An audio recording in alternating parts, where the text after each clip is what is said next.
Salomon Béas m'explique que lui n'a même pas marché, on l'a arrêté. Mais je crois que c'est surtout parce que les policiers avaient des images des gens qui parlent à la télé et qui ont des accointances, qu'on n'a même pas besoin d'être dans la rue. Et je me rappelais que quelque temps auparavant, il s'était confronté dans un débat avec la princesse Douala Bell du RDPC, à qui il avait dit, Madame l'honorable, vous m'avez appelé chez vous et vous m'avez demandé qu'est-ce que je fais avec les Bamileke. Je pense que ça n'a pas plu. On a relevé son identité et il fait partie des gens qu'on a arrêtés. Il n'a rien fait. C'est un jeune avocat. Stagiaire. Quand il m'a dit ça, et je peux partager quelques images avec vous, parce que ce ne sont pas des images que je publie, mais si vous êtes là, tout à l'heure, je vais vous les montrer. Ils sont 65 dans une cellule de moins de 30 mètres carrés.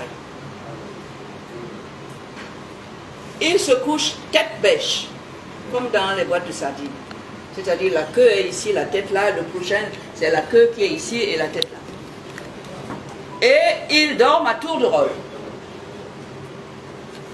C'est-à-dire qu'il y a une vague qui dort de 21h à 2h du matin et l'autre qui dort de 2h du matin peut-être à 6h. Il m'a dit, maman, c'est l'enfer. Nous n'avons pas d'eau potable. Je pense que si je reste ici, je risque de tomber malade. Et il m'a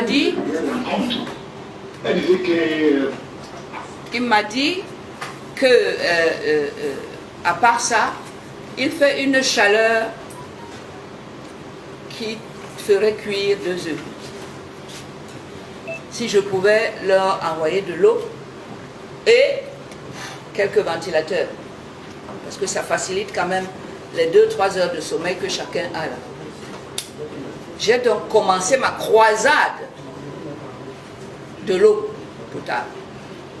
Et mes cris ont été entendus par les membres fondateurs de United for Cameroun, dont M. Tchagou, enfin tous les autres qui ont parlé là. Les dames et Karine Michaud. C'est là que je leur ai dit, je dois livrer 15 packs d'eau par jour à 65 personnes.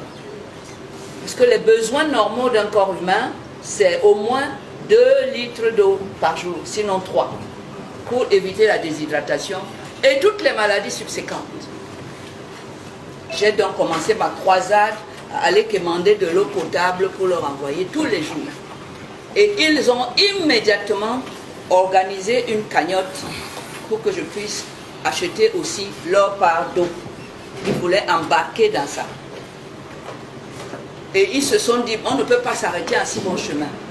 D'abord, de l'eau, c'est tous les jours. Consommer l'eau tous les jours. On ne sait pas combien de temps ils vont passer là-bas. Il faut qu'on aide la maman à trouver de l'eau. Si on était là-bas, c'est nous qui irions puiser de l'eau pour qu'elle puisse envoyer ça à la prison.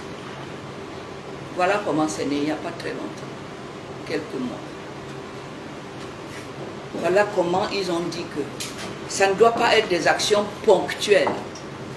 Il faut qu'ils soient là, à tous les jours, être capables de réunir ce qu'il faut pour apporter l'aide qu'il faut à leurs frères qui sont sur un terrain dangereux. Dangereux pour les libertés de nous tous, dangereux pour les droits de nous tous. Voilà comment United est né. Pour aujourd'hui, ils ont dit commençons, on ne peut pas laisser passer l'occasion que nous offre la fin de l'année sans penser à ceux qui sont sortis récemment. Je crois que vos médias ont largement diffusé les images des jeunes qu'on a sortis dernièrement de prison et qui sont là. Ils ont dit, maman va les accueillir pour nous. Et surtout, nous allons t'envoyer de quoi leur permettre, ceux qui ont des enfants, de dire au petit, viens, papa et toi, on va acheter des bonbons. Ou à sa femme, mamie, la ration d'aujourd'hui, je peux payer. Tiens.